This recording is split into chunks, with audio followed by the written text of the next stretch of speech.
Hi guys, I'm at week 18 now on 150 milligrams of sertraline to treat MDDS, PPPD and CPTSD, whatever you want to call it, okay? To treat my nervous system, to treat the fight or flight response. And as we speak, I'm in the middle of a setback. I have been for 3 days, and I think I know why. It's been a succession of things happen. As you know, I had the flu recently, and when I say flu, I mean flu. And I mean, even it knocked my partner out, and that never happens. I never see him floored by anything. This floored him. So I thought I dealt with it quite well considering. But that's lingered on. And then as I recovered from the flu, it coincided with me having to come off of progesterone because I'm doing it on a cyclical basis. So I take it for 2 weeks and then 2 weeks off. And it's my first trial on this kind of hormone replacement therapy. So I had less progesterone in my body. And hormone changes can affect the nervous system, and the symptoms. So that happened. So I came out of flu on Monday, Tuesday. Had to stop on Tuesday. I had to stop taking progesterone, and Tuesday I was at work, and a customer came in. I work for a transport company. A customer came in wanting transport to hospital, and to a specific hospital in London, which is somewhere that I was treated for cancer. And he'd just been given a diagnosis, and he was teary, and when he said the name of the hospital, he knew that I knew what it was. So I said, oh yeah, I've been there, Wentworth Street, blah, blah, blah, blah. And he went, yeah, have you been there? I said, yeah. I said, so I looked at him, like we just both had this mutual understanding. I said, I've been in remission for a long time now, 20 years to be precise. And then he obviously opened up to me straight away. He'd only just been diagnosed with cancer. So I thought, I felt good for having shared with him and sort of been positive for him. And I didn't think it affected me, or not consciously anyway. So that happened. And then, so I was a little bit affected by it, but I got on with the rest of the day because I was distracted. I was at work. Okay, so that happened. Then I was supposed to see my old school friend. She was my first ever best friend from primary school or preschool, whatever you want to call it. And I was supposed to see her for a meal on Thursday evening. I was looking forward to that. And then she phoned me and cancelled, saying my mum's been diagnosed with cancer. They don't know what stage it's at. Now, I've known her mum since I was 5. And I've just lost my dad to cancer, and I'm a cancer survivor myself. I just dealt with this guy who just got a cancer diagnosis the day before. So she burst into tears on the phone to me. Again, I'm at work, but I'm obviously a shoulder to cry on because she knew that I'd gone through it again. So that's going on. I don't know if you're aware, like where you're watching from, but I live in the UK and our king has cancer. So it's all over the news. Literally can't avoid it at the moment. So there's that. And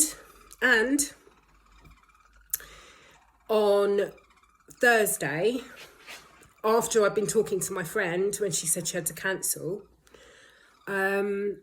I get my Ring doorbell app goes on my phone, and I've got the camera connected, so I knew someone was at the door. So I answered it, and I could see it was a friend of mine, Maria. She's a close friend, but she's older than me. And her friend, Mark, who's a bit of a loner, he's an old gentleman. He's estranged from his family, he lives alone. He was diagnosed with cancer about 6 months ago. And Maria, my friend, phoned me and said, I've got someone that really needs your help. So I was kind of supporting him. Classic us, isn't it, guys? We're ill ourselves and we're supporting other people. But I feel like it's my moral duty to do that because I've survived. Anyway, that's a whole other thing. So I was there for him 6 months ago, and I didn't expect him to suddenly turn up at my front door.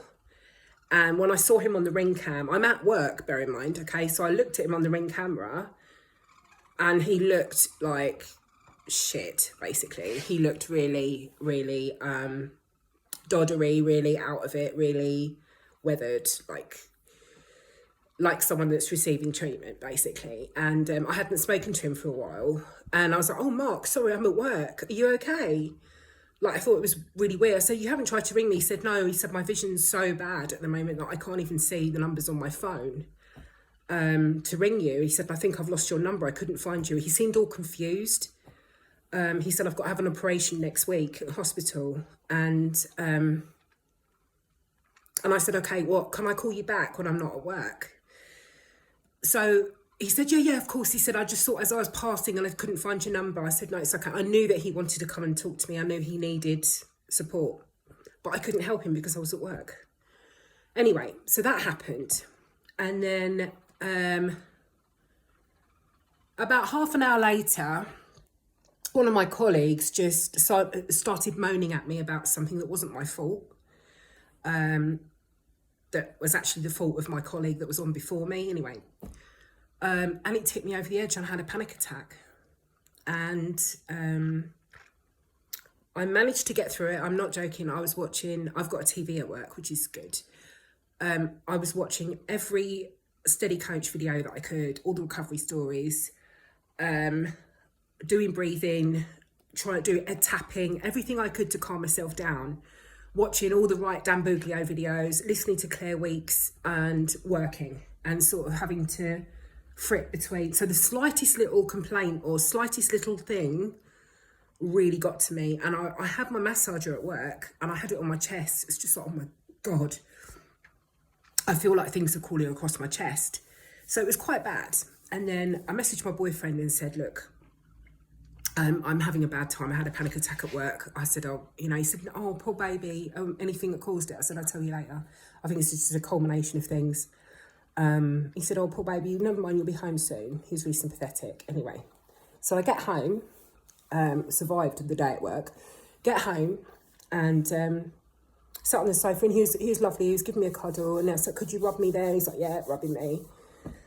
I looked up at him because I'm like lying on. I looked up at him and said, you know, sometimes I just need someone to hold me and tell me everything's going to be okay. And he looked down and he said, well, I can't do that.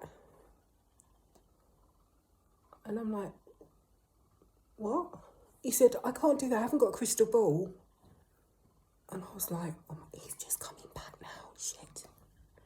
But that really got to me. So I'm going to have to change the subject now. He's coming in. But that really got to me. And then I said, well, do you think I'm going to be like this forever? He said, no, of course not. I said, well, why can't you tell me that then? He went, okay, you're not going to be like this forever. Everything's going to be all right.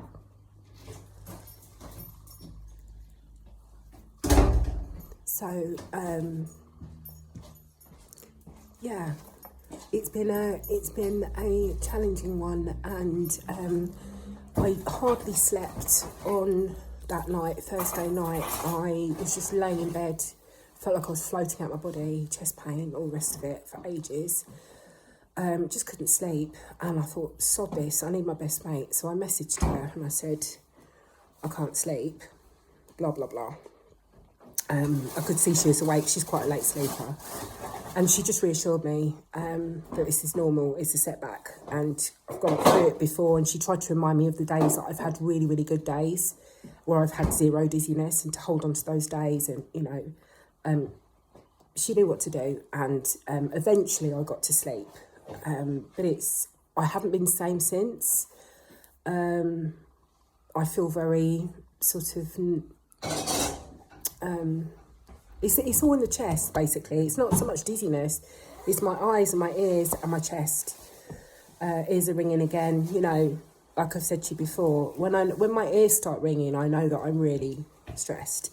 So I'm doing everything I can at the moment to calm down. My lovely boyfriend's going to make me some dinner. And... yeah, I've just got to try and be kind to myself. I'm in Margate. I'm in my favourite place in the whole world at the moment. Well, not in the whole world, but in this country. So I've spent some time with my friend this afternoon, which was nice. But I was still symptomatic. As soon as I'm not distracted, the attention's on me, and then it all goes like... something I was going to mention to you. My friend Maria, she was watching Dragon's Den, which is a programme. I don't know if you've got that in the States, but it's in the UK and it's quite popular.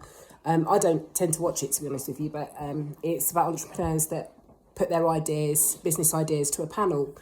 And there was this guy, and you've got like 4 dragons, which are the 4 people. Anyway, you don't need to know this, but you know, these are people that are corporate, like bigwigs, and they decide on who they're going to invest in based on their sales pitch. Anyway, so this girl came in, and she got the backing of all 4 dragons. They're all battling it out to invest in her.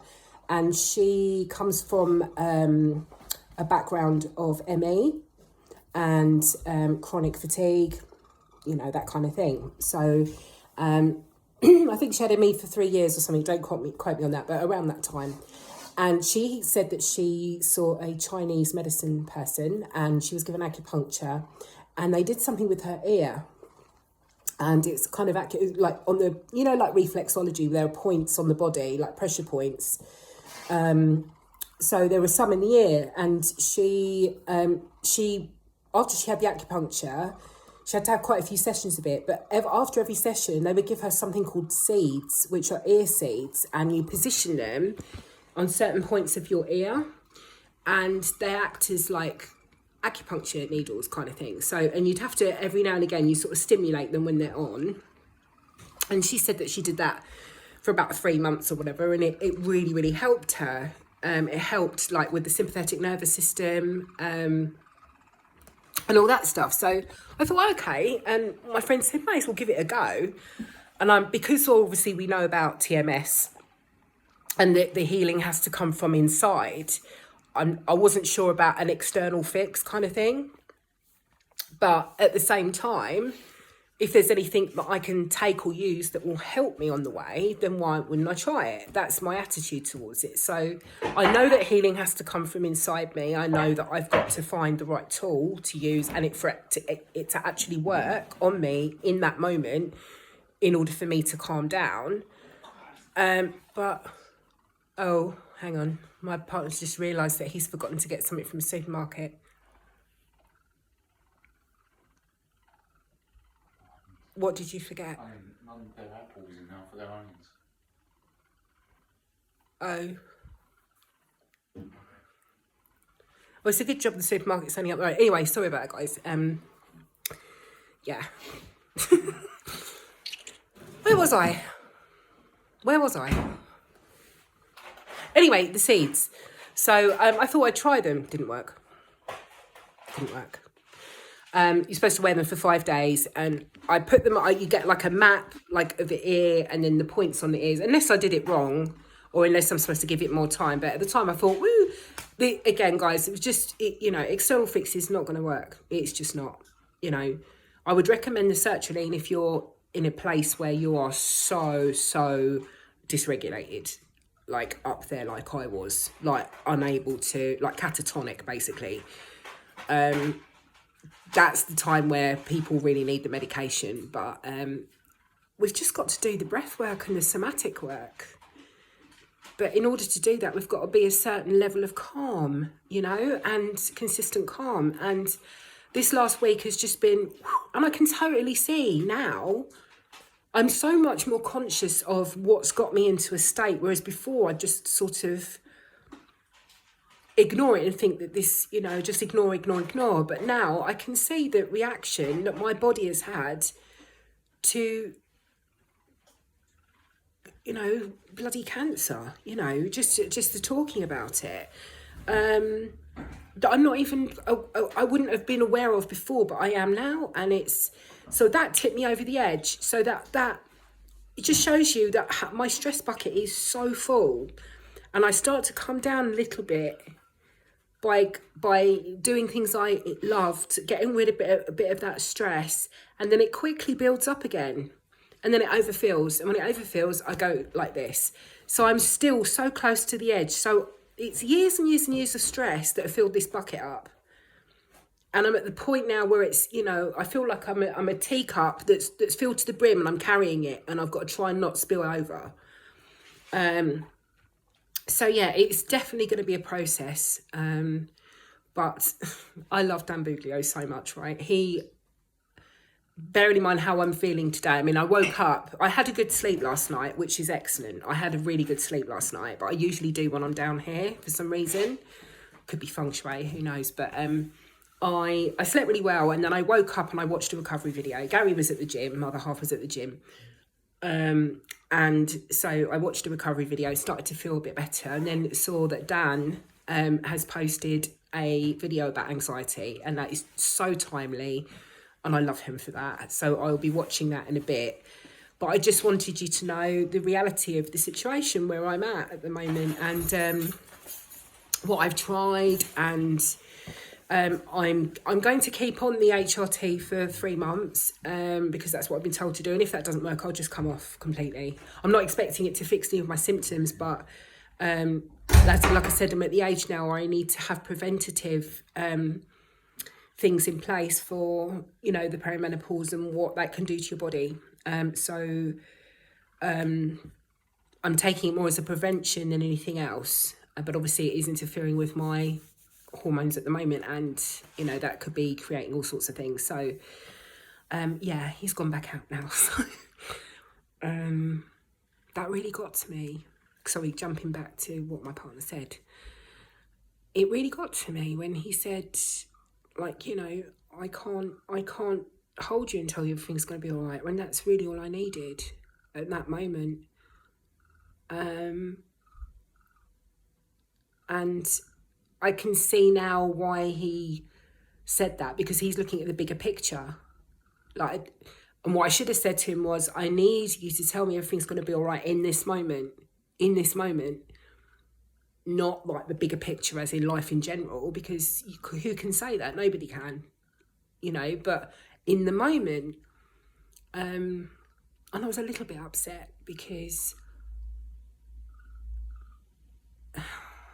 obviously I needed him really bad in that moment, and he is there for me so much, and he does so much for me, and I love him so much. But that's all I needed, was that reassurance in that moment from him. And I sent him Yoni's, the steady coaches, excuse me, I've just got to change hands to turn my massage on again. I sent him the steady coaches video that she did for friends and loved ones. And he watched that probably 8 months ago, and he's clearly forgotten everything about it, because it is really important to have that security and that security system around you. If I haven't got him, I've got my best friend, but she's going through stuff as well. You know, my mum and dad are gone. My brother he's not doing well himself. You know, so we're not in a position to support each other, actually, because he doesn't understand what I've got. I've got anxiety, he's got depression, basically. So it's we've got opposite ends of the scale. He just wants to shut the world away, and I'm like, I just want to keep running. So yeah, I'm so reliant on Gary, to my other half, to be on point with this for when these times come, and just reassure me, look, this is a setback. It happens. It's not going to last. Just show no fear and do not care about it. Breathe, do somatic work. Why I need him to tell me that, I don't know. Because I'm trying to tell myself, but it's in the moment, it's really hard when you're overwhelmed with sensations. And I'm sorry if this is triggering for you guys. I really am. But I just want to be as real as possible about what's going on right now. You know, and then I'm hearing from other like friends I've made or acquaintances I've made through this community, through my channel, that have PPPD, and they're doing fine. Or one of them's like 95% cured, and she's asking how I am, and I'm like, I don't even want to talk about how I am, because I'm like 5% cured. It feels like that, even though it's not. I know I've come along strides, but when you're in a setback, it just feels like you're back to square one. But I know that I will never be back to square one. So it's like, but I still need that supportive someone else to say, yes, you know, everything you're saying is right. You know yourself, this is not going to last. And, you know, sometimes the biggest setback of all comes before complete recovery, because complete recovery is so close, you know. But it's one thing being aware of that, but another thing getting that through to the subconscious mind.